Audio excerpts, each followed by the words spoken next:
आज का टॉपिक है माई चाइल्डहुड, मेरा बचपन। और किनका बचपन पढ़ना है तो एपीजे अब्दुल कलाम। एपीजे अब्दुल कलाम के बारे में हम लोग यह जानते हैं कि भारत के राष्ट्रपति 11th प्रेसिडेंट 2002 में ये बने हैं। साइंटिस्ट के तौर पर हम लोग एपीजे अब्दुल कलाम को एक महान वैज्ञानिक के तौर पर हम लोग जानते हैं।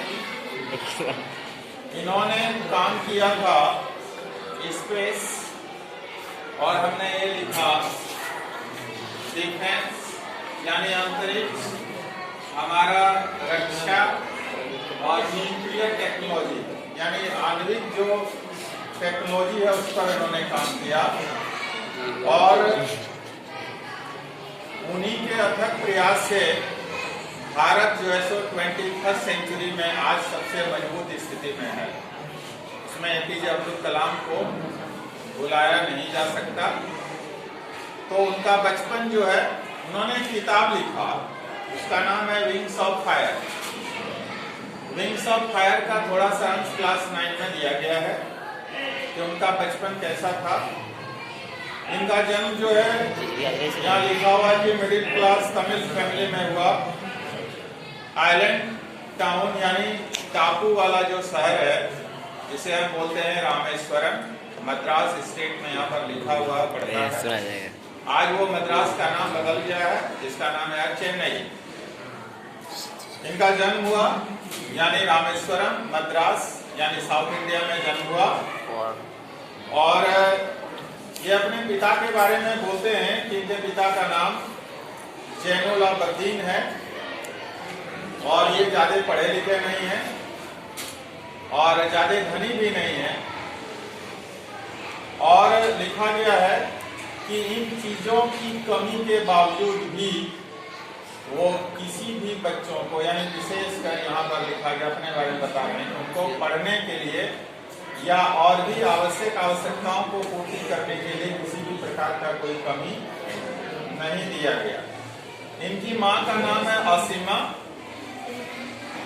फादर का नाम हमने कहा जैनुलाब्दीन, है ना। जैनुलाब्दीन इनके फादर हैं और इनकी माँ का नाम है असीमा। असीमा जो है वो एक आइडियल हेल्पमेट के तौर पर है, यानी कि हर मुसीबत में, हर संघर्ष में एपीजे अब्दुल कलाम की माँ हमेशा खड़ी रहती है। यहाँ पर लिखा गया है कि इनके पास में विजडम था और जेनरसिटी था, और वो जेनरसिटी जो है ट्रू है। एक वर्ड अंग्रेजी में यहाँ लिखा हुआ है जेनरसिटी। जेनरसिटी मतलब होता है उदार, उदार प्रवृत्ति के लोग रहे।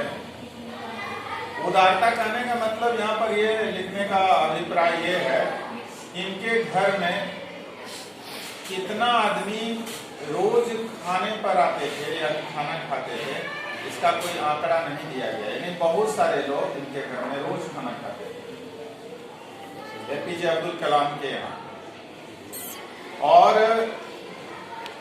यहाँ लिखा गया कि ये आउटसाइडर थे, अपने परिवार के लोगों के साथ आउटसाइडर बहुत सारे लोग इनके घर में रोज खाना खाते थे। आज अगर यदि ये देखा जाता है, आज का जो मॉरलिटी, गिरता हुआ मॉरलिटी है आज के प्रेजेंट समय में, कि अगर कोई एक अजनबी या कोई एक अतिथि किसी के यहाँ जाता है तो वो एक प्रकार का बोझ बन जाता उस घर के लिए। लेकिन यहाँ ये बताने का प्रयास हो रहा है कि अपना तो छोड़ो, बाहरी या अजनबी लोगों को रोज बहुत सारे लोगों को खाना खिलाते थे एपीजे अब्दुल कलाम।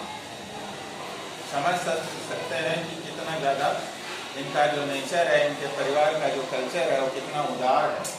इसीलिए यहाँ पर एक वर्ड लिखा गया है जेनरसिटी, उदारता, और वो भी क्या, ट्रू, सचमुच की उदारता। यहाँ पर है कि ये short boy with rather undistinguished looks, born to tall and handsome parents, लंबे माता पिता हैं, तो निश्चित तौर पर इनका भी सर काटी उसी तरह हुआ। इनका जो घर है वो पैतृक घर है। एक वर्ड है एंसेस्ट्रल।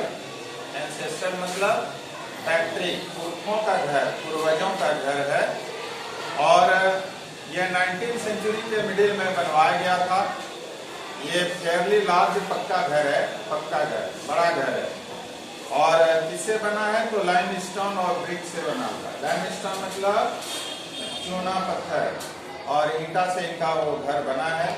वह घर रामेश्वरम में कौन सा स्ट्रीट में तो मॉस्क स्ट्रीट यानी मस्जिद वाला गली में इनका घर रहा। इनके जो पिता हैं ये अनावश्यक चीजों को ये अवॉइड करते हैं, घर में बच्चों को नहीं देते थे, लेकिन आवश्यक चीजों की कोई कमी नहीं होने देते थे। यानी लग्जरियस चीजों से दूर बच्चों को रखा गया और आवश्यक चीजों को वो निश्चित पूरा करते थे। लग्जरियस यानी विलासितापूर्ण वस्तुओं से बच्चों को दूर रखा और आवश्यक वस्तुओं को कभी वो कम होने नहीं दिया। जैसा कि हम लोग जानते हैं आवश्यकता में फूड आता है, क्लोथ्स आता है, घर था ही, मेडिसिन है, और पढ़ाई लिखाई में जितना भी चीज चाहिए था हर चीज पूरा करते। यानी मिला जुला करके एपीजे अब्दुल कलाम ये कहते हैं उनका चाइल्डहुड जो रहा वो सिक्योर चाइल्डहुड रहा, सफल बचपन रहा।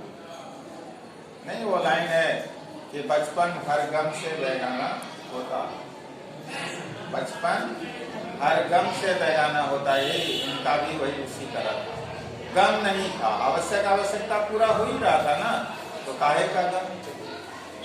इसलिए यहाँ पर लिखा गया है कि उनका जो चाइल्डहुड था वो सिक्योर था, किसी भी प्रकार का कोई कमी नहीं था। किस तरह से मैटरनली और मैटरली मैंने वस्तु जितना भी था वो सारा चीज मिलता था। और सबसे बड़ी बात जो यहाँ पर लिखा गया है वो इमोशनली जो थे एक दूसरे से जुड़े हुए थे। अगर परिवार में इमोशन नहीं हो तो फिर वह परिवार नहीं रहता है। इमोशन में क्या है, प्यार है, करुणा है, सहानुभूति है, दुख दर्द को समझना है, आवश्यकता क्या है आवश्यकता नहीं है इस चीज को हम जान रहे हैं। तो जहाँ इमोशंस होता है वहीं परिवार होता है। जहाँ इमोशंस नहीं है वहाँ बाजारवाद है। बाजार में इमोशंस नहीं है वहाँ पर सिर्फ लॉस और गेन को देखा जाता है, लेकिन परिवार में इमोशन से सिर्फ लॉस और गेन का वहाँ ख्याल नहीं रखा जाता है। ये आज हम 2 पार्ट का यहाँ पढ़ाए और अब अगला पार्ट जो है सो यानी तीसरा पैराग्राफ कल बनाए। ठीक है, ओके।